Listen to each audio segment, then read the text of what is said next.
Hey, hello again, whiskey friends. Thanks for joining me today for another Tuesday whiskey discussion, everybody.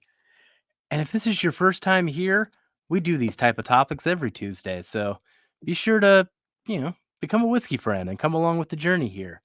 Maybe you learn something. Maybe you can join in the conversation. Get on the comments. Be a whiskey friend. But for today's discussion, this is a question that I have gotten multiple times, both on Instagram and in the YouTube comments. But ultimately, the question kind of distills down to the fact that I did get my wife into whiskey. Hey, successful. But how did it happen? What was the transition process? Why was that successful? I know so many people struggle with this. My wife only likes wine. She won't get into the hobby with me. I mean, you can't force anything on anybody. I mean, that's not the whole point either. You got to find a way to make it enjoyable. So let's break down the process. I'll tell you my own personal experience. Maybe this gives you some pointers, and then maybe it helps you get a whiskey friend, from your spouse or maybe from a friend, best friend, anybody that might benefit from getting into whiskey. So this is how I introduce somebody to whiskey. Thanks for joining me, everybody. Let's kick off the show.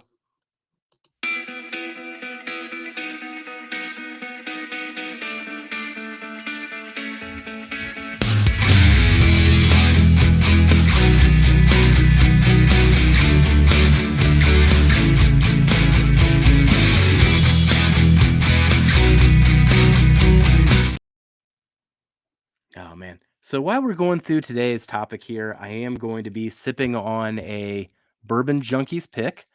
I've got a High West Double Rye. This is actually one of my favorite High West Double Ryes in general. It's the Malbec Monster, man. So this is a rye finished in Malbec barrels. This is one of my favorites. Man, I've been kind of nursing this thing for a while too. The other fun thing on this one is I've got bottle number one. Look at that. I just noticed that for the first time today. So I'll be enjoying that as I'm chatting with you here. Let me get a sip here so we can get into it. So yeah, for today's Whiskey Tuesday discussion, I did manage to get my wife into whiskey. And it was a very interesting journey, a journey that took many years and had a few caveats there. I will say the first thing that goes into getting anybody into whiskey is going to be just the baseline motivation. I mean, what are they getting into whiskey for? Me, myself, personally, when I got into whiskey, it was because I gave up beer. That was one of the primary reasons I got into whiskey. I started logging how many calories beers were and realizing, like, holy crap, when I drink a six pack, that means that's like 1,000 to 2,000 calories, especially if it's IPAs. Man, you're approaching like 300 calories a can. You drink a six pack of beer, that's a whole day's worth of calories. I used to be overweight because of that. So I gave up beer. That was one of the steps in my journey. But in giving up beer, I wasn't really ready to give up alcohol or anything. So I had to find another spirit to get into. If it's not beer, it's not going to be wine for some of the same reasons, although I do enjoy a wine with dinner every now and then. And that ultimately led me to bourbon. Bourbon doesn't necessarily spike your insulin. Don't come here for health advice necessarily. So everything I say is off record, we'll say. It's just my opinion. But I don't want the spiking of the insulin. So then I got into bourbon because it's just pure alcohol. And even though it's got the sweetness and everything in there, it's not going to be spiking your insulin. And that's what I was going for. The calories are still something to consider, but only your liver can technically metabolize those calories. So there's a whole bunch of things that go into that. That was my motivation. But what's someone else's motivation to get into whiskey? A lot of the times I do find it's an intolerance to something that they used to drink, a new intolerance to beer, a new intolerance to wine. What else am I going to do? Am I going to get into vodka? Vodka, I don't like mixed drinks, so I'm not going to get into vodka. What else has some flavor? Hey, whiskey's got some good flavor to it. So that was kind of the avenue that transpired between me and my wife. So she ultimately as she got older, just couldn't drink the wine. like we used to. It started giving her headaches and she started being adverse to drinking wine and needed something to fill that space. But none of the whiskeys did it for quite a while. I mean, she would take a glass, give it a little sniff, and be like, "Oh gosh," it was just so ethanol forward to her and so, displeasing that, like, there was no getting her into it. I really didn't think there was any getting her into it at all. I would tell her every now and then, like, "Hey, technically, half of this is yours. You just gotta get into it to enjoy it, to claim your half." That was kinda my line every now and then. Like, "I'm spending this money, but half of it's yours." Now she kinda turns that around on me. She'll pour something expensive and not like it and be like, "Ah, I'm just gonna dump this." And I'll be like, "What? You're gonna dump that? That's not cool." She's like, "Half of it's mine." I set myself up for that one. But with this journey here, the thing that I think is the hardest barrier for anyone to get over, and I think it's the thing that we actually take for granted because we've been into whiskey for so long, is the proof.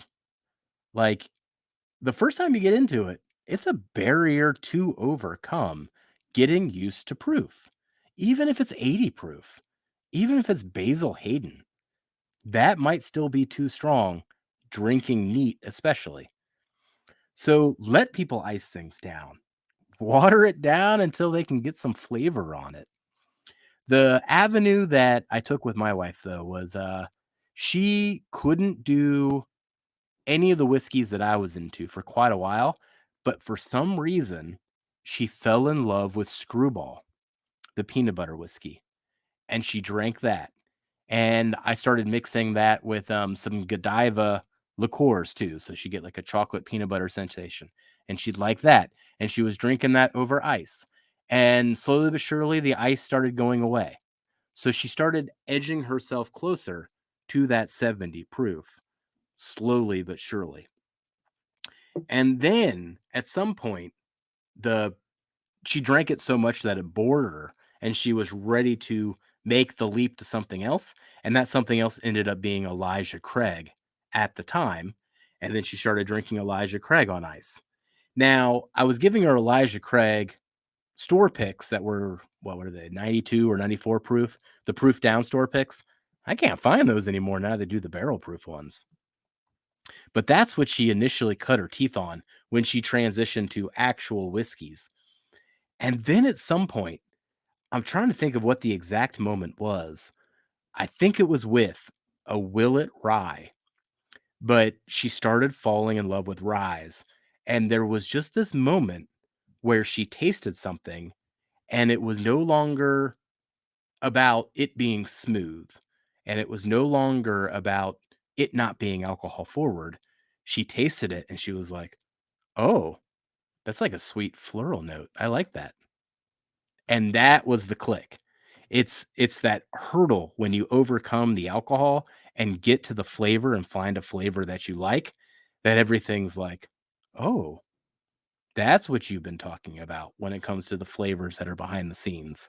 You forget about the curtain that is in front of all those flavors that is really hard to overcome. I mean, you gotta get over that ethanol wall. If you watch me doing any blinds these days, I can't tell the heck about proof. I might be drinking something like this thing right here that's 150 proof, and I'm just like, "Woo, let's just have some fun with that." And I'm sipping on it all casually, and it's got a big hazmat logo on it. Meh. For me, it's just all flavor. For anyone else sipping on that thing, they are like, "Jeff, that is straight up fire. What the heck are you doing?" And that's the same way with anything that's even 80 proof, 90 proof, 100 proof. If you haven't reached that layer yet, if you haven't overcome that barrier to where you've reached a tolerance level to find the flavors, then me talking about flavors doesn't mean anything. Me talking about how delicious it is, how sweet it is, doesn't matter. It's either smooth or it's not smooth. That's the baseline barrier. So once you get somebody to overcome that, that can open up their world, but you still need that aha moment where they find something they love. And for me, it was Rise when it comes to my wife. It was Rise, and it was particularly floral notes. So not only was it the Willet Rye, where you get a lot of the floral, you get a lot of the cinnamon. What that transitioned to was her love for Frey Ranch. So Frey Ranch has a lot of those as well. She loves the bourbons. She loves the rye. She loves the single barrels. And some of those single barrels, by the way, get up to 130, 132 proof. Doesn't matter. It has the notes that she likes, and she's been acclimating to the proof. But still been finding other things that she's not into. It's almost like prodding an electric fence, kind of like you're the raptor in Jurassic Park, prodding the fence for weaknesses, and you get zapped every now and then. So I've still been exploring that category to category. Very strangely, she's been adverse to nutty profiles. But as I said at the start, she cut her teeth on Elijah Craig. So something happened in between there where that profile doesn't work anymore. But I still challenge her every now and then, and she's more and more open to it as time goes on. So just to kind of recap there, the way to get somebody into whiskey that wasn't into whiskey, A, they got to be baseline motivated to get into whiskey. I mean, why do they want to get into whiskey? If they're perfectly happy with beer and wine, why would they get into whiskey then? They're just doing it to humor you, maybe. I don't know. But so you need that opening. You need that reason that they're trying to get into it. And then ultimately, the main bar you need to get over is the proof. You got to get them used to and acclimated to something that is even baseline, the minimum proof, 80. Get them there as soon as you can through whatever means are necessary, watering everything down, whatever. Third barrier, get them tasting flavors. The moment they start tasting those flavors, there's that aha moment, and it's like, this is what you've been talking about all along. But it is that step process, though. Motivation, getting them over proof, getting them to flavor. So that is my roadmap to getting somebody into whiskey. Now, call out here, the scenario that I use was getting my wife into whiskey. There's an entire channel about this, by the way. They're not making content anymore, but you can find them at I Whiskey, She Wines. Man, Bobby and Sam were doing all types of fun content dating back to 2019 about this very topic. And at some point, Bobby even put together a supercut of like the 45 days that it took to get Sam over that proof hurdle that I was talking about. And you see that aha moment click. She never got into peated whiskeys, though. That's a totally different video. Probably one of their top viewed videos. But go check out I Whiskey, She Wines. Fits the topic entirely. Man, I always do these things, and then I never actually sip the whiskey that I poured. So I'm going to take another sip of this